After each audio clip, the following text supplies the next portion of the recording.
Paz do Senhor, meus queridos. Amém? Amém. Graças a Deus pelo privilégio que nós temos de mais uma vez estar em sua casa para aprender mais um pouco acerca de tudo aquilo que Deus tem a falar conosco. É sempre motivo de alegria podermos, trazer a palavra do Senhor. E quero convidar você a, antes de mais nada, curvar a tua cabeça. Vamos fazer uma oração nesse momento. Senhor, meu Deus, meu Pai, nesse momento eu quero colocar as nossas vidas diante de Ti. Senhor, abre os nossos corações para ouvir a Tua palavra.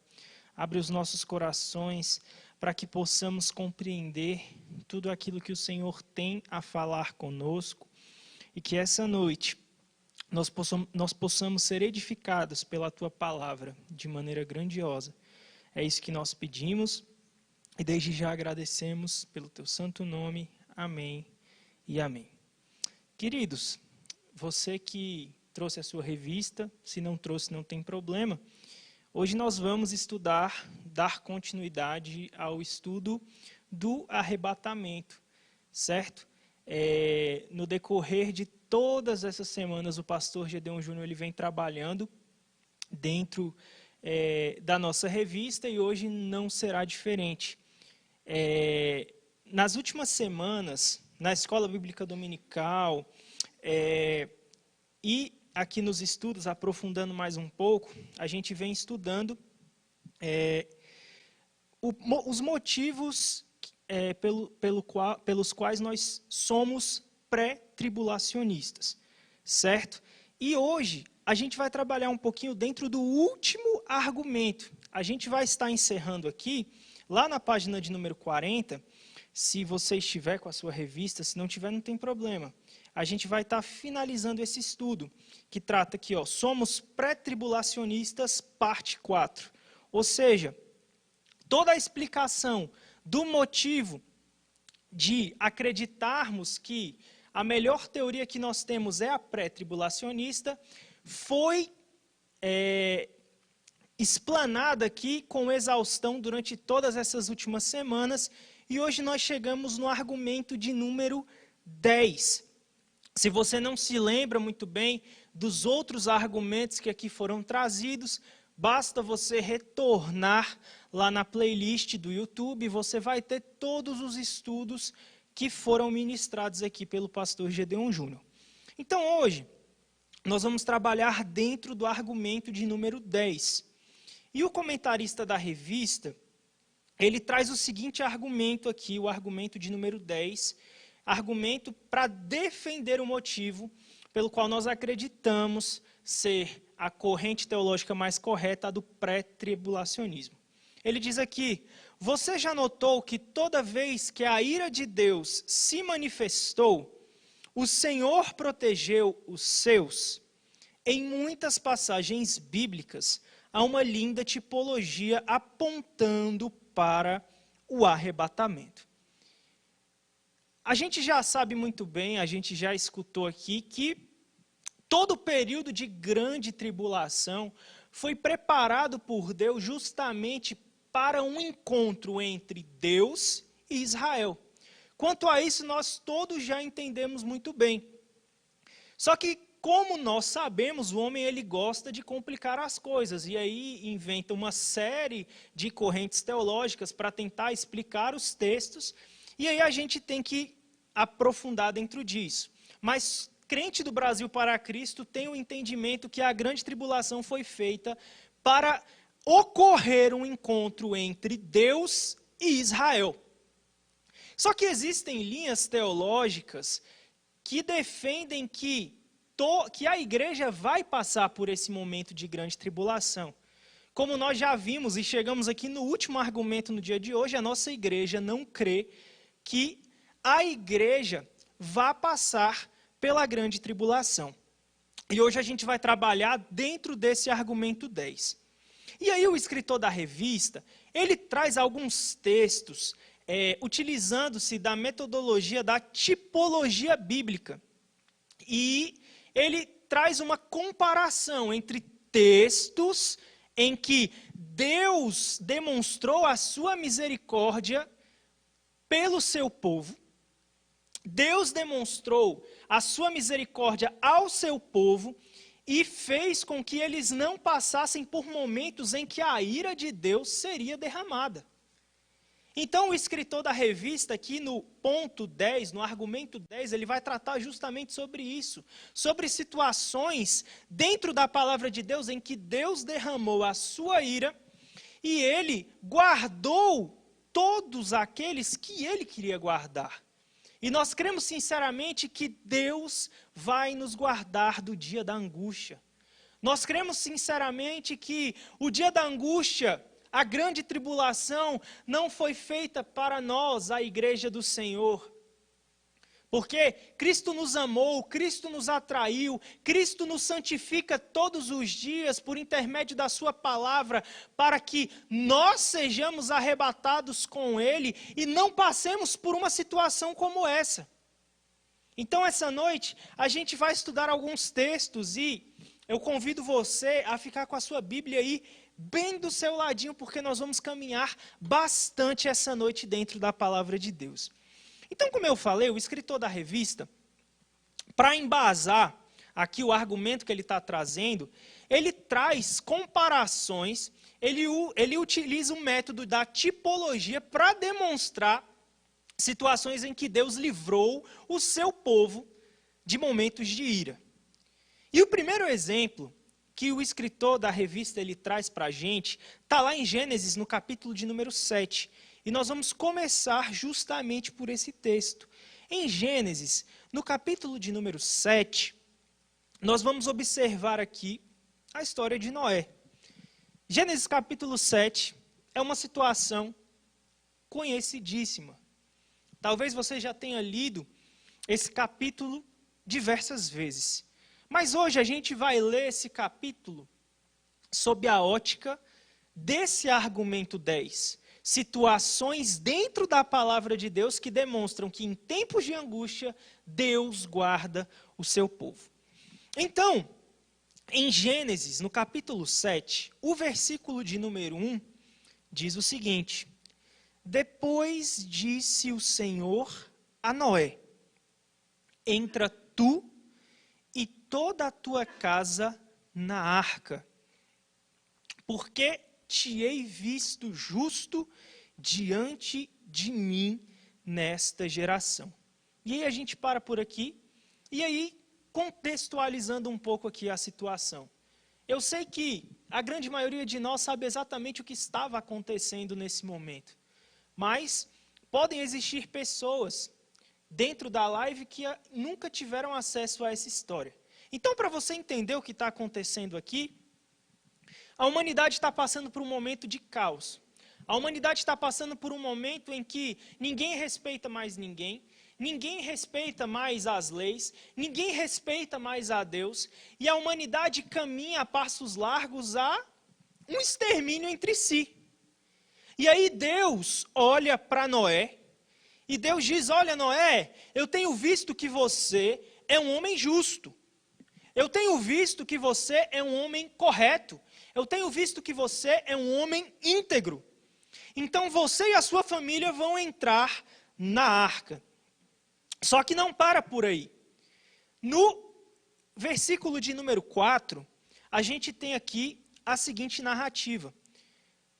Passados ainda 7 dias, isso aqui Deus falando a Noé, farei chover sobre a terra 40 dias e 40 noites, e desfarei de sobre a face da terra toda substância que fiz. Continuando o versículo de número 22, aí você vai saltar uma página da sua Bíblia, talvez, e aí você chega no versículo 22. Tudo o que tinha fôlego de espírito de vida em seus narizes, tudo o que havia no seco, morreu. Só que não para por aí, versículo 23. Assim, foi desfeita toda a substância que havia sobre a face da terra, desde o homem até o animal, até o réptil, até a ave dos céus, e foram extintos da terra. Só que o ponto-chave do versículo 23 está aí no final. O que a sua Bíblia diz? E ficou somente Noé e os que com ele estavam onde? Na arca. Só sobrou Noé e só sobrou o que estava com ele dentro da arca.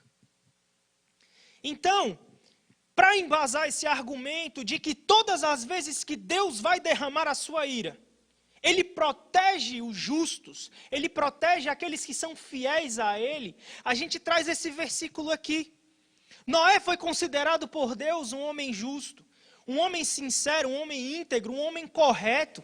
Não à toa Deus resolve guardar Noé nesse momento. E do mesmo modo que Deus guardou a Noé, meu irmão, Deus vai guardar a minha vida e a tua vida desse momento de angústia que virá sobre a terra.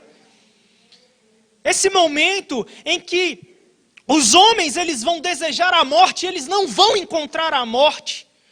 E ainda assim eles vão profanar ao Senhor, eles vão blasfemar contra Deus, eles vão injuriar ao Senhor, porque o seu coração vai estar tão duro ao ponto de não compreender de que tudo que está acontecendo é para que o coração deles seja contristado, para que eles cheguem ao arrependimento. Eu e você não passaremos por esse momento porque nós estamos dentro da arca de Deus. Nós estamos dentro da redoma de Deus. Nós estamos guardados no esconderijo do Altíssimo. E quando este terrível dia chegar, quando o dia da ira de Deus, em que o cálice da ira de Deus será derramado sobre a face da terra chegar, nós estaremos junto ao Senhor. Nós não passaremos por essa situação. Nós não passaremos porque Deus, Ele não reservou você, meu querido, para o tempo da ira. Você não foi destinado à ira. Você não foi destinado à ira. Por intermédio de Cristo Jesus, o Senhor nos tirou da destinação da ira. Ele nos lavou quando nós estávamos sujos, imundos, quando nós estávamos mortos nas nossas transgressões e nos fez filhos dele por intermédio de Jesus Cristo. Nós fomos adotados por Deus. E Ele vai nos guardar. E eu achei muito interessante aqui o comentário que o nosso irmão fez aqui na revista, porque ele disse exatamente o seguinte: olhando para Noé, percebemos os justos a salvo, flutuando por cima do caos do dilúvio. Aqui na terra, durante o dilúvio, o caos reinava. O caos reinava.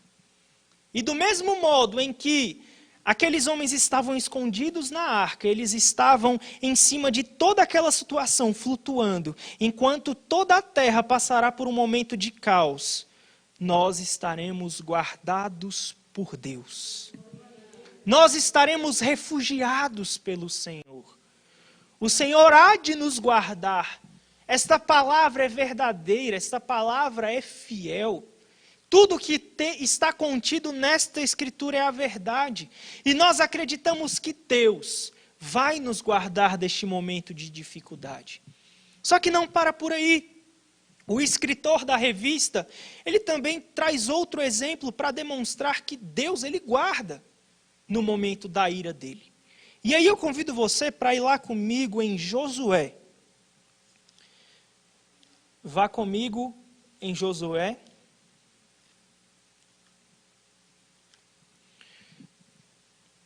Josué, capítulo de número 2,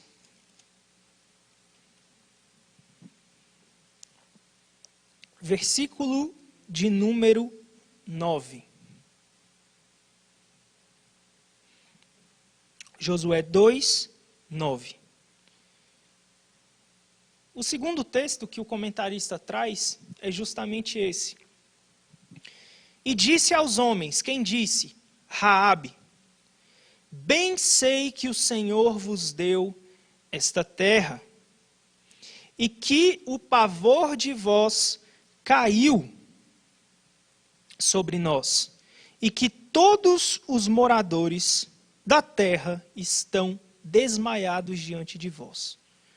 Porque temos ouvido que o Senhor secou as águas do Mar Vermelho diante de vós, quando saíram do Egito, e o que fizestes aos dois reis dos amorreus, a Seom e a Og, que estavam da além do Jordão, os quais destruístes. Ouvindo isso, desmaiou o nosso coração, e em ninguém mais há ânimo, por causa da vossa presença, porque o Senhor, vosso Deus, é Deus em cima nos céus e embaixo na terra. Agora, pois, jurai-me, vos peço pelo Senhor, pois que vos fiz beneficência, que vós também fareis beneficência à casa de meu pai, e dai-me um sinal certo, de que dareis a vida a meu pai e a minha mãe, como também a meus irmãos e a minhas irmãs, com tudo que têm, e de que livrareis as nossas vidas da morte. Então, aqueles homens responderam-lhe: a nossa vida responderá pela vossa, até ao ponto de morrer, se não denunciardes este negócio.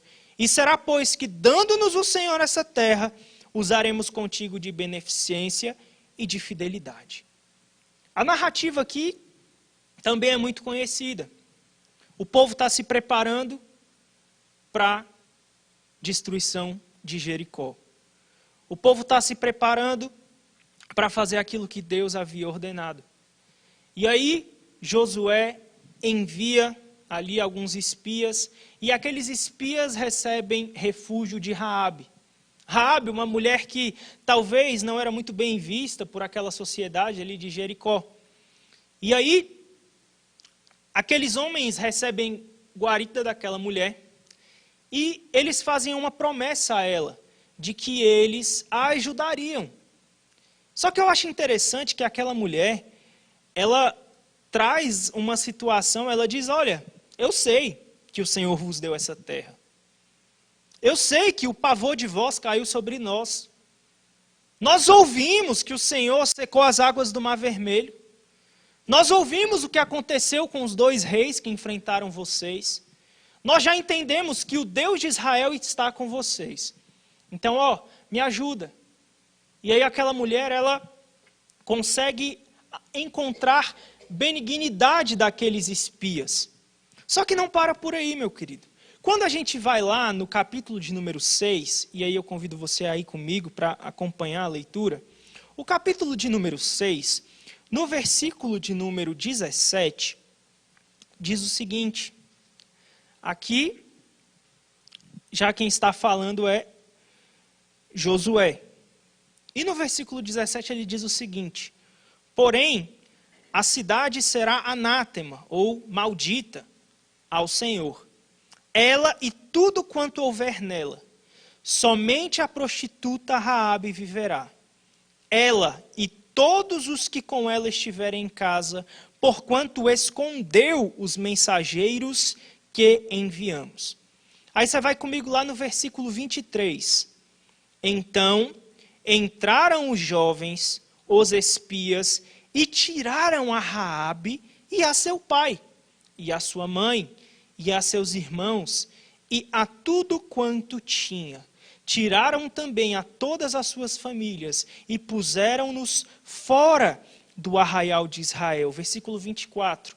Porém, a cidade e tudo quanto havia nela queimaram no fogo. Tão somente a prata, o ouro e os vasos de metal e de ferro deram para o tesouro da casa do Senhor. Então, meu querido, nessa situação, uma mulher dentro de Jericó resolve se entregar ao Senhor. Uma mulher marginalizada, uma mulher que vivia à mercê daquela sociedade, ela olha para aquela situação e ela vê esperança. Ela vê que ela poderia começar uma vida totalmente diferente com a ajuda do povo de Israel. E sabe, olhando para a história de Raabe, eu me lembro de uma história. Eu me lembro da minha e da tua história. Eu e você vivíamos dentro de Jericó. No local onde Deus abominava. Vivíamos sujos, à mercê de toda a sociedade, tratados como gentinha que não tinha valor algum. Mas Deus envia a salvação e o socorro para cada um de nós. Deus resolve nos salvar de um momento de adversidade. Eu e você éramos tal qual aquela mulher, mas tal qual o Senhor salvou aquela mulher da ira que viria sobre Jericó, o Senhor nos salvará da ira que virá sobre toda a humanidade. O Senhor nos salvará deste momento de angústia. E todos nós sabemos que a Raabe, Deus deu uma história totalmente diferente. Ao ponto dela fazer parte da genealogia do maior homem que já pisou nessa terra, Jesus Cristo, Filho de Deus, o Cordeiro de Deus que tira o pecado do mundo. O nosso Deus, Ele é capaz de mudar histórias, e não só de mudar histórias, mas nos amar tanto, nos santificar e ainda nos tirar dessa terra em um momento em que tudo vai dificultar aqui. O Senhor te chamou para algo diferente. O Senhor não te chamou para passar pela grande tribulação, não, meu irmão. Você é noiva de Cristo. Você todos esses anos tem se adornado, tem se ataviado, tem se santificado, tem se limpado para se encontrar com o teu noivo. E o teu noivo está voltando. O teu noivo não tardará. O teu noivo voltará. Aleluia! Só que não para por aí. O escritor da revista, ele também traz outra comparação aqui no Antigo Testamento. Aí eu convido você a voltar lá para Gênesis. Em Gênesis, no capítulo de número 19. Gênesis, capítulo de número 19.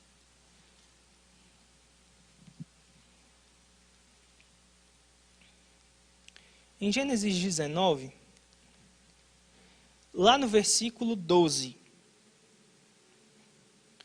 o escritor aqui da revista, ele traz também a referência a esse texto. E aí, Gênesis 19, 12 diz o seguinte: Então disseram aqueles varões a Ló: Tens alguém mais aqui? Teu genro e teus filhos e as tuas filhas e todos quantos têm nessa cidade, tira-os fora deste lugar, pois nós vamos destruir este lugar, porque o seu clamor tem engrossado diante da face do Senhor, e o Senhor nos enviou a destruí-lo. Então saiu Ló e falou a seus genros, aos que haviam de tomar as suas filhas, e disse: Levantai-vos, saí deste lugar, porque o Senhor há de destruir a cidade. Foi tido, porém, por zombador aos olhos de seus genros. História parece comum, né? A igreja prega, a igreja avisa, a igreja demonstra que o Filho de Deus está voltando. E as pessoas zombam. As pessoas dizem que isso é um conto de fadas, que isso não vai acontecer. E isso não é de hoje, meu irmão. O versículo de número 14 demonstra isso. E aí, no versículo 15, a palavra do Senhor diz: E ao amanhecer, os anjos apertaram com Ló. Os anjos fizeram uma pressão com Ló, dizendo: Levanta-te, toma a tua mulher e tuas duas filhas que aqui estão. Ou seja, toma quem acreditou no que a gente falou. Toma aí quem acreditou no que nós falamos a você, para que não pereças na injustiça desta cidade. Ele, porém, demorava-se, e aqueles varões lhe pegaram pela mão, e pela mão de sua mulher, e pela mão de suas duas filhas, sendo-lhe o Senhor misericordioso, e tiraram-no e puseram-no para fora da cidade. E aconteceu que, tirando-os fora, disse: escapa-te por tua vida, não olhes para trás de ti e não pares em toda a campina. Escapa lá para o monte, para que não pereças. E Ló disse: assim não, Senhor. Eis que agora o teu servo tem achado graça aos teus olhos, e engrandeceste a tua misericórdia que a mim fizeste, para guardar a minha alma em vida. Mas não posso escapar no monte, pois que tenho medo que me apanhe este mal e eu morra. Eis que agora aquela cidade está perto para fugir para lá, e é pequena, ora, para ali me escaparei, para que minha alma vida. E disse-lhe: eis aqui, tenho-te aceitado também neste negócio, para não derribar esta cidade que te falaste. Só que o versículo 22 é o versículo chave para defender o argumento de número 10. Apressa-te, escapa-te para ali, porque nada poderei fazer enquanto não tiveres ali chegado. Você entendeu o que a gente leu? Vamos ler de novo aqui o versículo de número 22. Apressa-te, escapa-te para ali, porque nada poderei fazer enquanto não tiveres ali chegado. Meu amigo, sai fora, porque enquanto você não sair daqui, eu não vou poder fazer o que eu tenho para fazer. Você é um homem justo, você é um homem reto, você é um homem íntegro, você é temente a Deus. Enquanto você não sair daqui, eu não vou poder derramar a ira de Deus nesse lugar. Sabe o que Deus está dizendo? Eu não vou deixar o tempo de angústia chegar enquanto eu não tirar você daí. Tu é minha noiva. Eu não vou deixar a grande tribulação acontecer com você aí, não. Tu foi achado justo diante de mim. Eu não te fiz para esse momento. Enquanto você estiver aí, eu não vou fazer nada disso.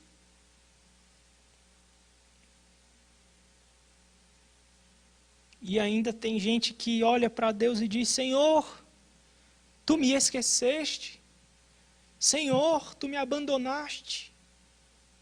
Será que existe prova de amor maior do que, primeiro, enviar o filho para morrer? E segundo, livrar do maior episódio de caos que essa terra vai conhecer? Graças a Deus, as misericórdias do Senhor são as causas de nós não sermos consumidos, e elas se renovam a toda manhã. Graças a Deus, Ele nos amou. Graças a Deus, Ele nos destinou a viver para sempre com Ele. E sabe o que eu acho muito interessante, meu irmão? Vamos lá no Novo Testamento, dar uma olhadinha no que Pedro escreve na sua segunda epístola. Segunda epístola de Pedro é um texto também de suma importância para a gente essa noite. Segunda epístola de Pedro.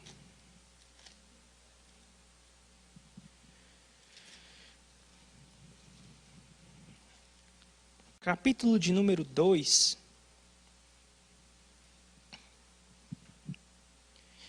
Versículo de número 6. Olha só o que o apóstolo Pedro ele escreve. 2 Pedro 2, versículo 6. Na verdade, vamos começar aqui no versículo 5. E não perdoou ao mundo antigo, mas guardou a Noé, pregoeiro da justiça, com mais 7 pessoas, ao trazer o dilúvio sobre o mundo dos ímpios. E condenou a subversão às cidades de Sodoma e Gomorra, reduzindo-as a cinza e pondo-as para exemplo aos que vivessem impiamente. E livrou o justo Ló, enfadado da vida dissoluta dos homens abomináveis, porque este justo, habitando entre eles, afligia todos os dias a sua alma justa pelo que via e ouvia sobre as suas obras injustas. Mas a preciosidade maior está no versículo 9. Assim, sabe o Senhor livrar da tentação os piedosos e reservar os injustos para o dia de juízo, para serem castigados. Pedro está dizendo aqui o seguinte, olha, o Senhor sabe livrar você do momento de dificuldade. Mas o Senhor também sabe reservar o injusto para o dia do juízo. De que lado você está, meu querido? Você já parou para pensar nisso? Porque nesse momento eu também estou pensando nisso. Será que o Senhor, será que eu estou do lado de quem o Senhor livrará da tentação? A quem aqui Pedro chama os piedosos? Ou será que eu estou do lado daqueles que estão sendo reservados para o dia do juízo? Essa noite eu e você precisamos fazer essa reflexão. Nós precisamos analisar esta palavra. Mas sabe por que a gente precisa analisar essa palavra? Porque para os piedosos, o Senhor ele diz exatamente o seguinte, em Apocalipse, no capítulo 3, versículo de número 10. Como guardaste a palavra da minha paciência, também eu te guardarei da hora da tentação que há de vir sobre todo o mundo, para tentar os que habitam na terra. Eis que venho sem demora. Guarda o que tens, para que ninguém tome a tua coroa. E o versículo 13 diz: quem tem ouvidos, ouça o que o Espírito diz às igrejas. Meu querido, o escritor da revista ele poderia trazer inúmeros exemplos. Ele poderia falar da situação em que Deus derrama a sua ira, as suas pragas no Egito, e nada acontece ali na terra de Gósen. E ele poderia tratar sobre diversos aspectos dentro da palavra de Deus. Mas eu tenho certeza que esses 3 pontos demonstram uma coisa. Em primeiro lugar, Jesus está voltando. E em segundo lugar, nós temos que estar prontos para não passar por esse momento que há de vir sobre a terra. Nós somos pré-tribulacionistas. Nós cremos sinceramente que a igreja não foi feita para passar pela grande tribulação. E assim, a gente consegue encerrar essa lição.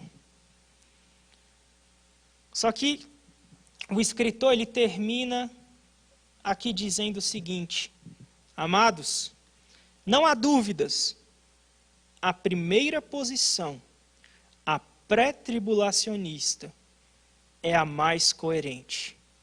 E ele termina dizendo, assim, Maranata, ora vem, Senhor Jesus. Vem, Senhor Jesus. Senhor, meu Deus e meu Pai, continuamos na Tua presença para Te louvar pela Tua palavra, Te louvar por tudo que Tu tens feito, Te louvar por tudo que Tu tens realizado. Meu Deus, nós cremos que o Senhor nos levará para si, antes do momento de tentação que virá sobre este mundo. Mas, Pai, o que eu quero pedir ao Senhor essa noite é: ajuda a mim e ajuda ao meu irmão.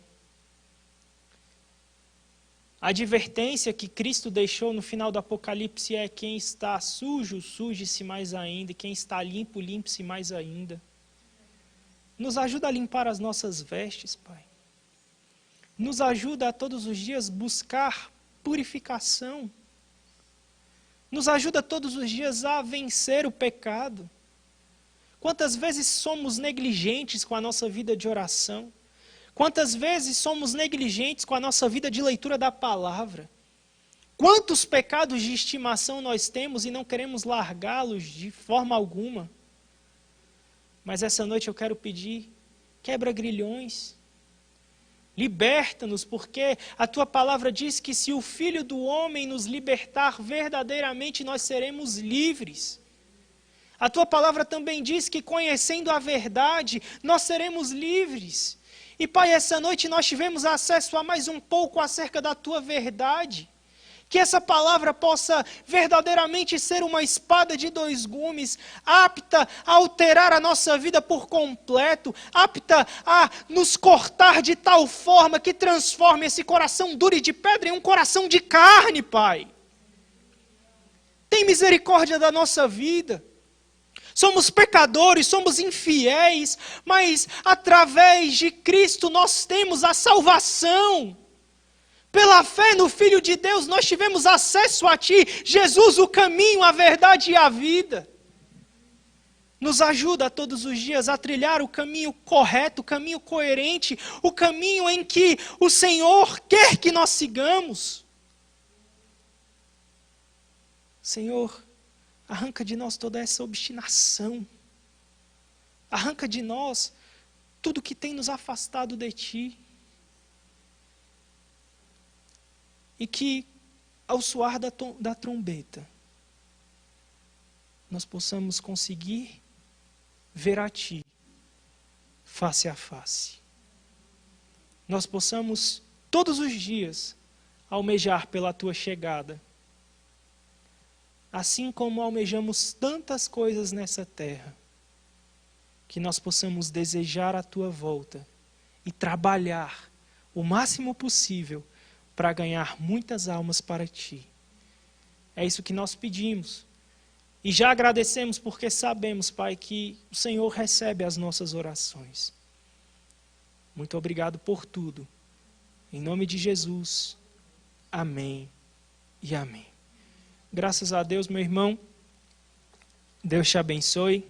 Espero que você tenha compreendido tudo que foi explanado aqui essa noite. E não se esqueça.